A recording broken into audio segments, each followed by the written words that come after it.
Welcome to Train Signal. You're watching a lesson on TCP IP communication. Now, I'm really excited about this lesson. And the reason why is because up to this point, I've used this term TCP IP quite a bit. But I couldn't really go in and explain all the ins and outs behind it. Well, guess what? Now I get to go over those with you so that you can fully understand how TCP IP works. So the first thing I want to tell you about TCP IP is, well, let's make sure you know what the letters stand for. Okay, TCP is the Transmission Control Protocol / IP, which is the Internet Protocol. You really need to know this? No, but it never hurts to understand what the acronym stands for. The one main thing I do want you to understand about TCP IP, and this is the first thing that we're going to get into here, is you may remember from a previous lesson that I mentioned that a protocol is a set of rules and procedures for communication.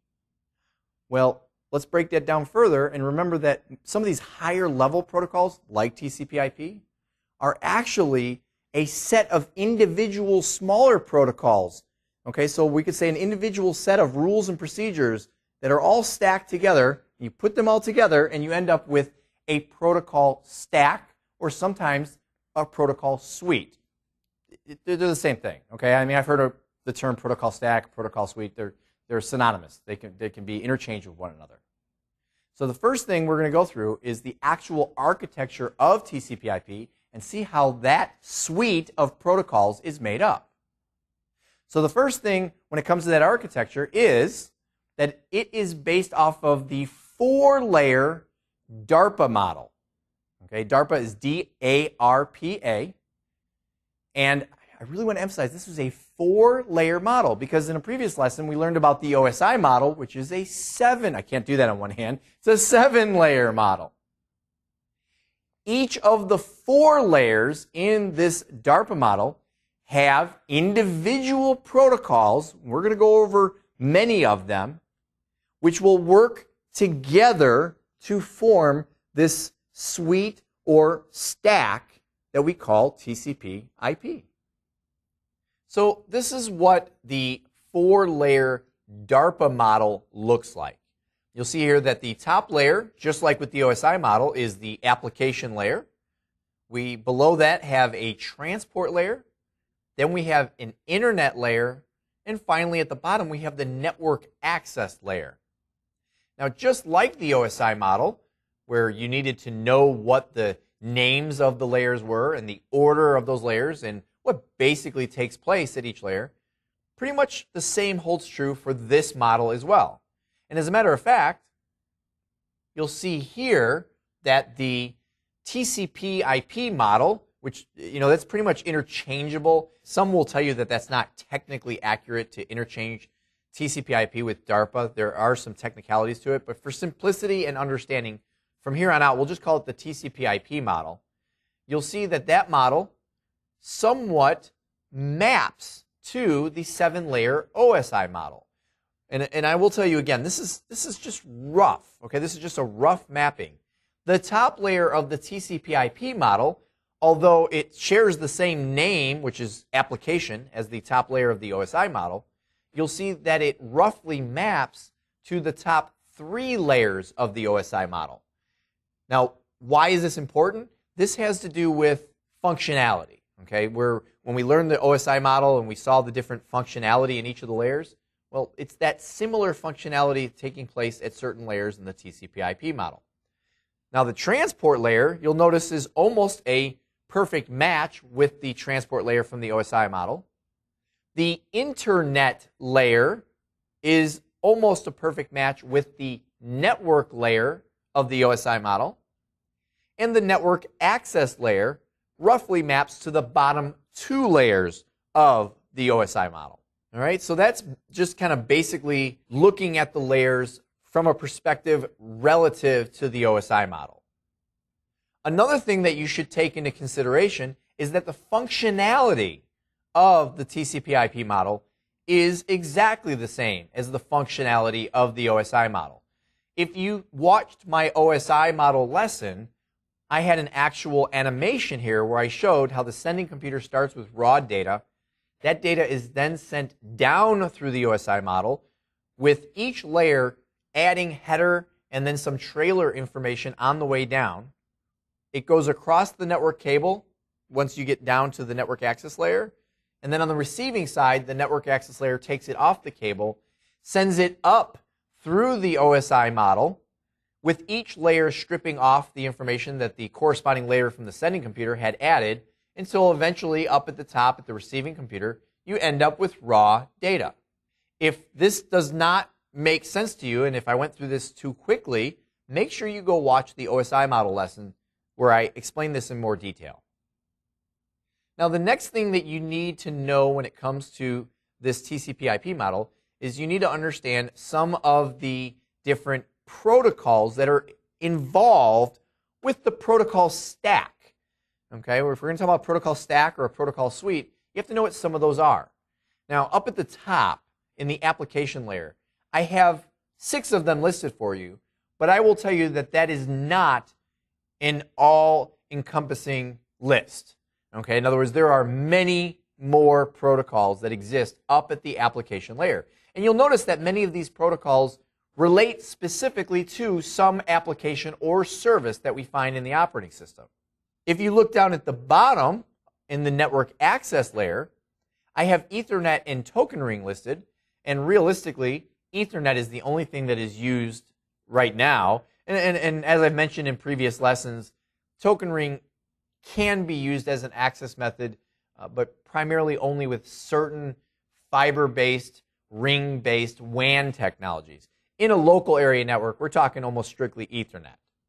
Now, we're not going to put a whole lot of focus on those top layer protocols or the bottom layer protocols. What we do have to do is we have to look at all 6 of the middle layer protocols. Okay, we have to take a look at TCP and UDP, which are the 2 transport layer protocols. And we have to understand IP, ARP, ICMP, and IGMP, which are the internet layer protocols.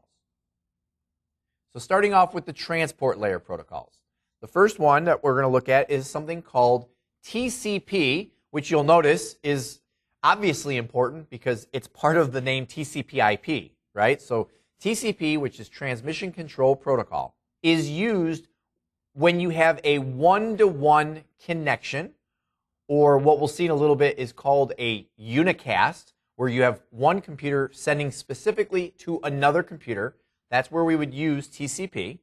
It is what's known as a connection-oriented protocol, and we need to talk about that a little bit as far as what we mean by connection-oriented. But before I get to that, I also want to just state that TCP is considered to be reliable communication.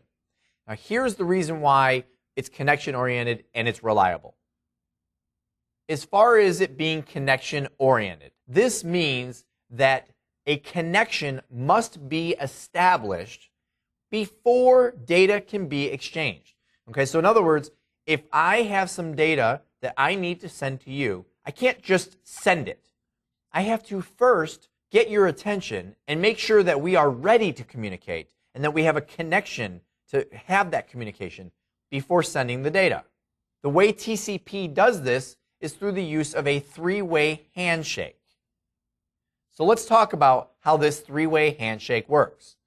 Step 1, the computer that has data to send will reach out to the other computer and say, "Hey, I'd like to talk to you. And here's some information that you're going to need if you're going to communicate with me." Okay, so it's just reaching out saying, "Hey, I got something to tell you. I got some data for you. Here is the information that you would need to know in order to communicate back with me." Step 2 of the 3-way handshake is the receiving computer will say, "Hey, thanks. I got your information, and here's the information you would need to be able to communicate successfully and clearly with me." And then the third part of the 3-way handshake is the original computer saying, "Okay, great, I got your information." And it's kind of one of those where it's like, okay, so you obviously have my information, I have your information, we're in sync with one another, let's begin talking. That is basically how the 3-way handshake works. Now, the part where we talk about reliable communication, it goes beyond just the 3-way handshake. Okay, that just gets us connected. The other thing that makes TCP so reliable is that for every transmission, every time I send you some information, you reply back with a confirmation letting me know that you got it. Okay, so I kind of think of it as like sending a letter certified mail. If I send you a letter certified mail, I don't just put it in the mailbox and hope that you get it. No, I send it off, and then you have to sign for it, and then I get sent back to me that little receipt with your signature on it that says, yep, it's been delivered. And that's how TCP works. I send you a packet of information. You have to reply back to me that you got it. If I don't get that reply back saying that you got it, well, then I'm going to send it to you again. I'm going to assume it got lost in transmission, and I'm going to send it again. Now, the other transport layer protocol is UDP, which stands for User Datagram Protocol. This is what is known as connectionless. Okay, so there is no connection established. It is typically used in some form of multicast or even a broadcast, and we'll learn about what those are in just a few minutes, but it's where one sender is sending it out to many recipients. So to go out there and establish all these connections with many other recipients just doesn't make sense. And it's also considered to be unreliable communications.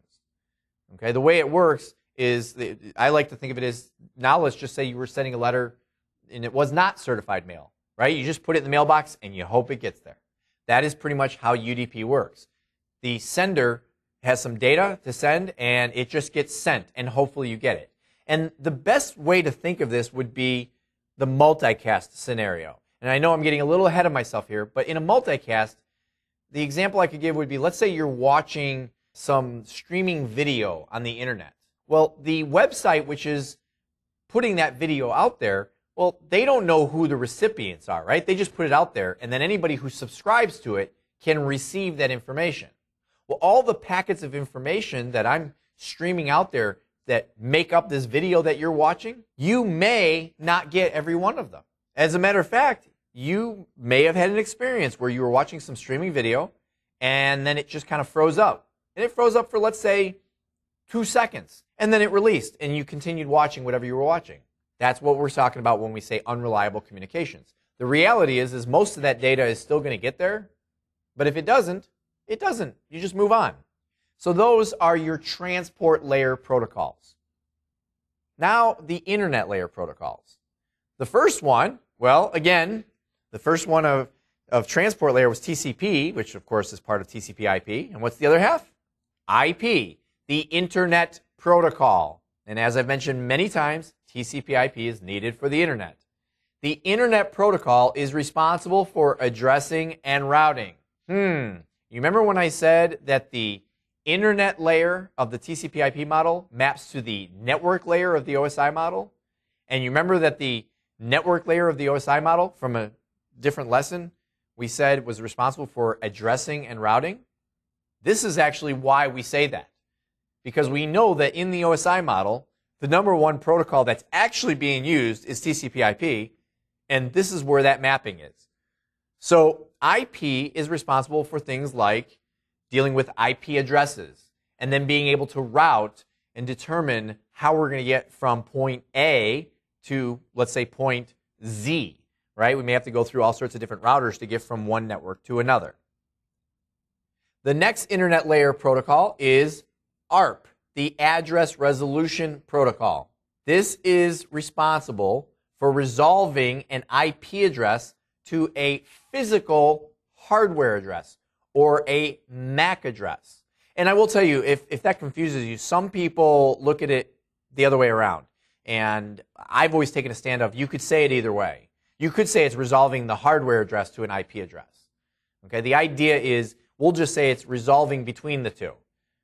Okay, in other words, we have an IP address which is used to determine the actual routing as far as how you're going to get from point A to point Z.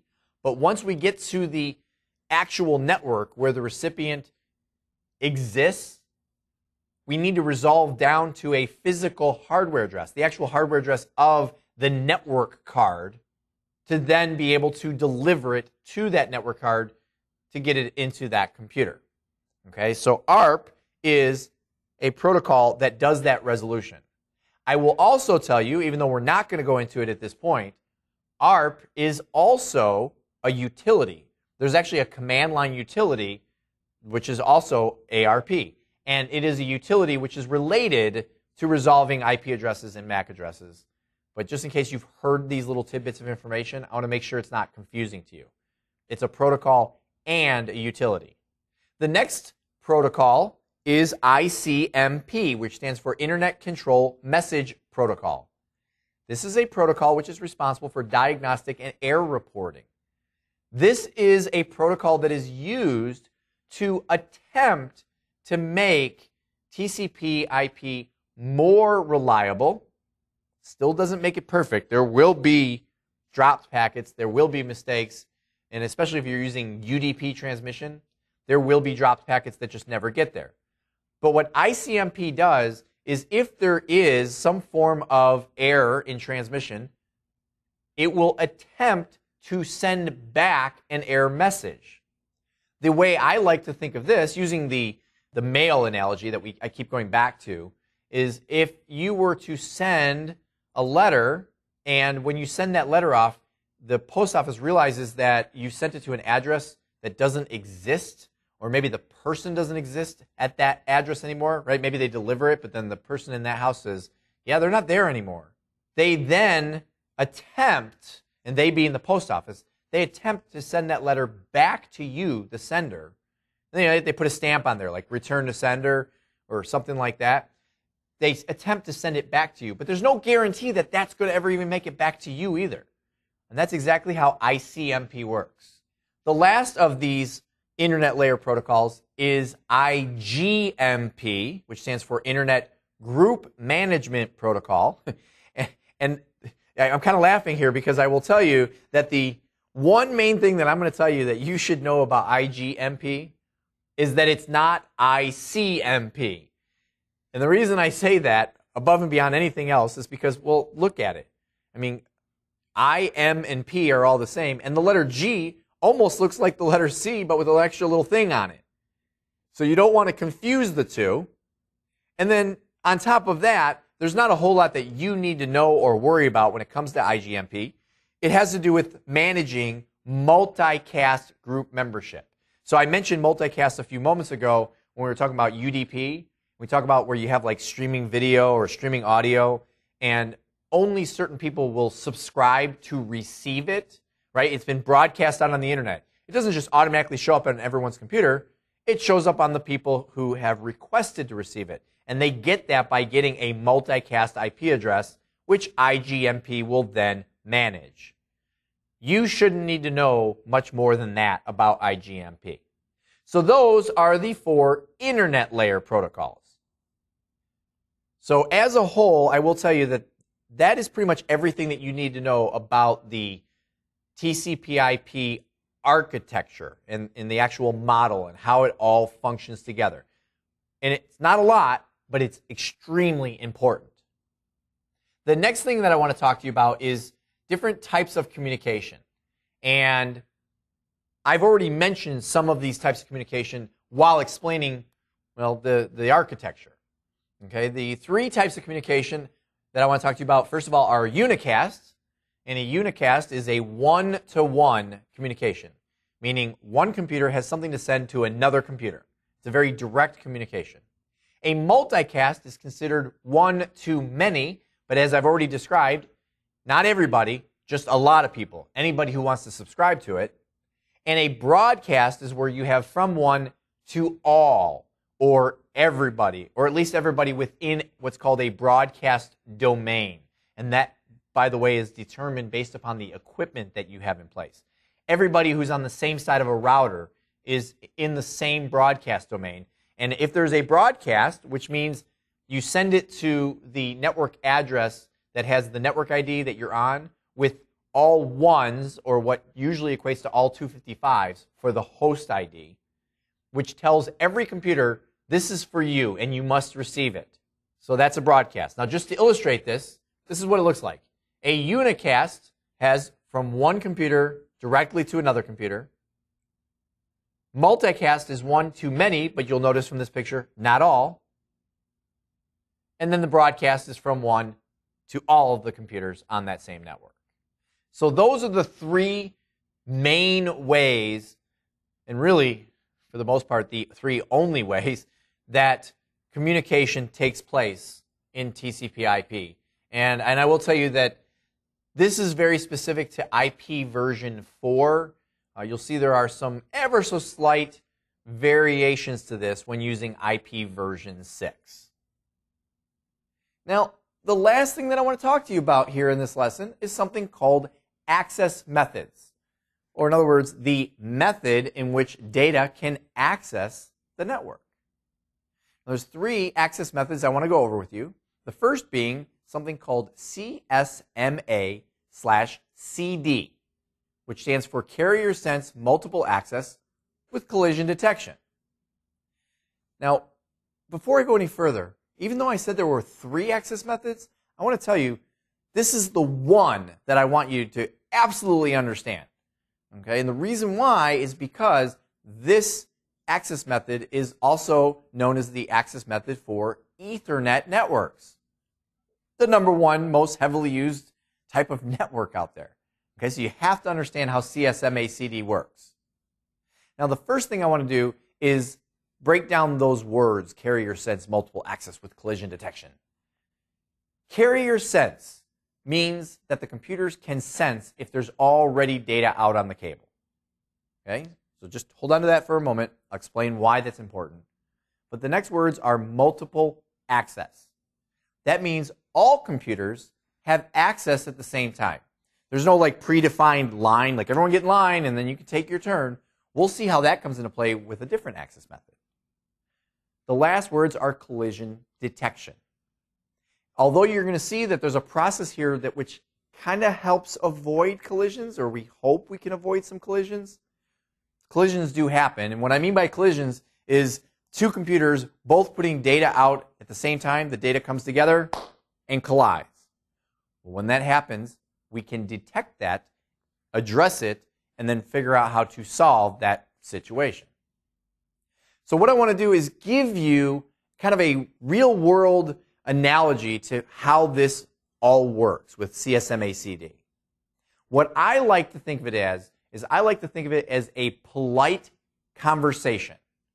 And that polite conversation can be with 2 people. So you and I can be having a conversation, or there could be a room full of people.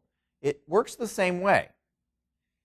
If you are a polite person, what is the first thing, the very first thing that you do when you have something to say?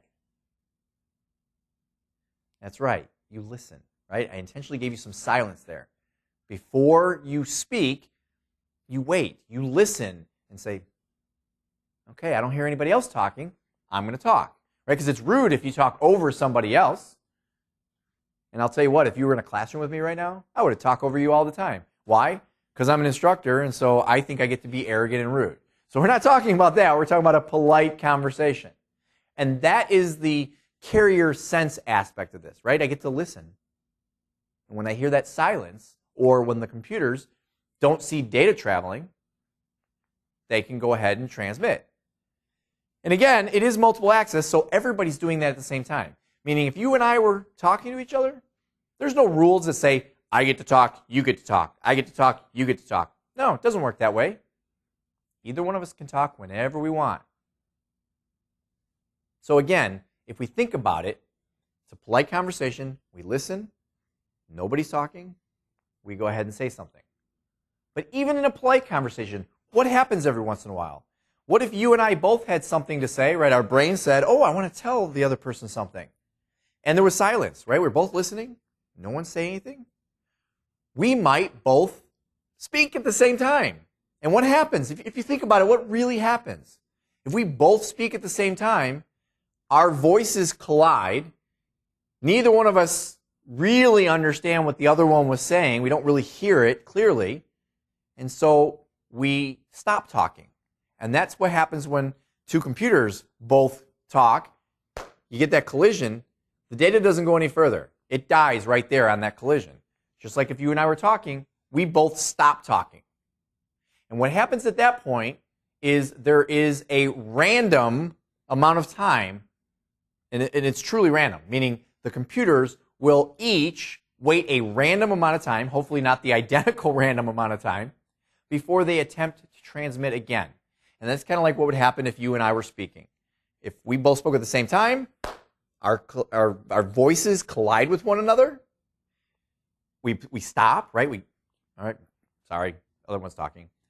And some way, maybe there's some little body action or, you go first. But one way or another, there's a random amount of time, and then eventually one of us speaks first and then the other. That's exactly how Ethernet networks work with CSMA-CD, where they listen to see if no one else is transmitting. If they're not, they transmit.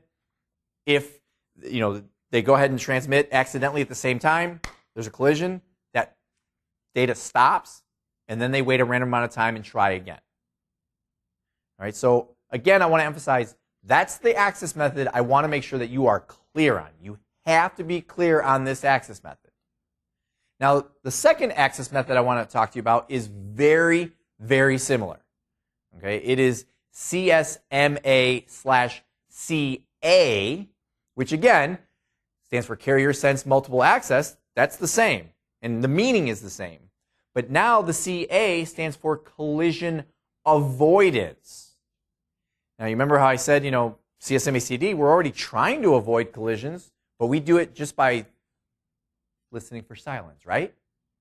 Well, with CSMA-CA, where the CA stands for collision avoidance, there's a more direct way of, actually giving that avoidance. Not only do we listen to see if no one else is speaking, but when that moment happens, okay, so if I'm a computer and I go, nothing else on the cable, I don't just transmit data. I don't just start talking. What I transmit is a very, very, very small little packet that basically says, hey, everybody, I'm about to say something. The analogy I like to use here is it's almost kind of like, picture if we were in a room, or again, not just necessarily a room full of people, but let's say it was just me and you.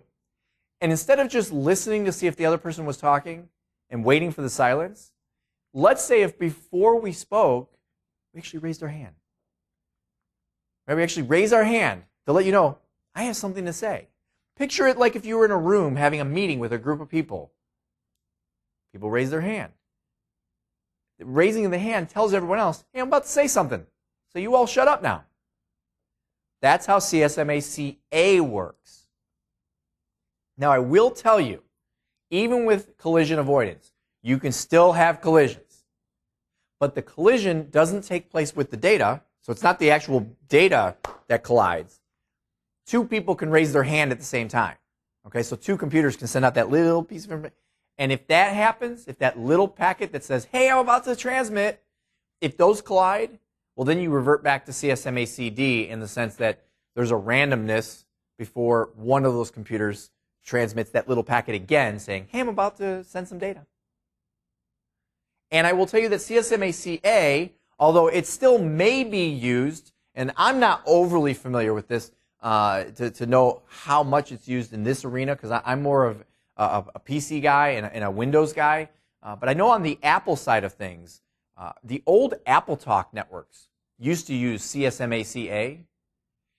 But in today's world, where you see this most often is in wireless networking. Okay, when it's going through the air, we use CSMA-CA. Now, there's a third access method, which we really don't see very much anymore, or at least not in our local area networks. We still use this in some of our WAN technologies, but it's something called token passing. And this is, well, what would typically be used in a token ring network. I mean, that's, again, there are WAN technologies. I could get real literal with you and talk about sonnet rings and all this. The token ring network, which is really kind of a thing of the past, that's where token passing is used. And the idea behind it is what's called a deterministic access method, meaning we don't have multiple access anymore. Everybody doesn't get to be out there at the same time. Everyone has to take their turn. And I'm not going to go into great detail about how this whole process works, but the idea is if you picture a bunch of computers in a ring, okay? If you remember from the the different topologies that I went over with you in a previous lesson. There is the ring topology. If you picture computers set up in a ring fashion, each one of those computers gets to take their turn in the ring. And what they do is they pass this token around. And the token goes around for no other reason other than to let a computer know, hey, if I've got the token, I can send data. And when I send that data, the data must go all the way around the ring, get back to me, at which point I release out a free token so the next guy has a chance. Okay, so again, I don't want you to get too focused on it. I just want you to understand the basic idea of it being this deterministic access method. So those are the three access methods, but remember, the main one to understand is that CSMACD. And I'll tell you what, that also brings us to the end of this lesson.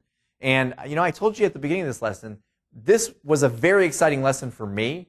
And the reason why is because TCP/IP is everything, right? I mean, it's all about internet communication, which is everywhere. Okay, you have to have TCP/IP for that.